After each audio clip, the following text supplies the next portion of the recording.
શું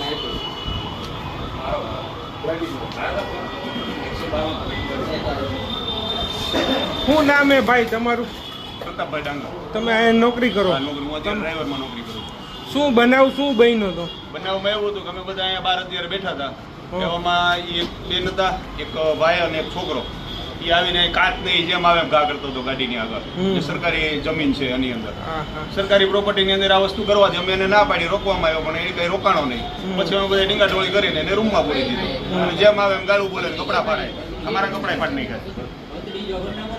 પથ્થરનો ઘા કરતો, પથ્થરના ઘા કરતો, સ્ટાફ ઉપર ઘા કરવા માંડ્યો અને પછી અમે 112 માં ફોન કર્યો. એમાંથી અમે ગાડી બોલાવી લીધી. એનો લાકડું ને પાણા ની બધું અમે રાખ્યું છે. એટલે કે સરકારી વાહન ઉપર આ ભાઈ આગળ પાણા પડ્યા છે. આ ભાઈ પથ્થરના ને એના ઘા કરતા હતા. અમે ના પાડી, ભાઈ માનતો નતો એટલે અમે 112 માં ફોન કર્યો. એટલે હાવ એમને એમ જ કાંઈ કર્યા વિના ડાયરેક્ટ કોઈ વસ્તુ કાંઈ નથી. અમે તો અમારી નોકરી છે અત્યારે 12-8 ની, એટલે અમે બધા અહીંયા બેઠા હતા. હા હા. ને સામેથી તરત જ પાણકાના ઘા કાચ કરો ને એવું મીડો ફોડવાની આગળ આવીને, એટલે અમે એને કાચ ફોડવાની રોકવાની ટ્રાય કરી. રોકવાની માટે ના પાડી કે સરકારી વસ્તુ છે આ બધી, હા, એની ઉપર તો આ ન કરે.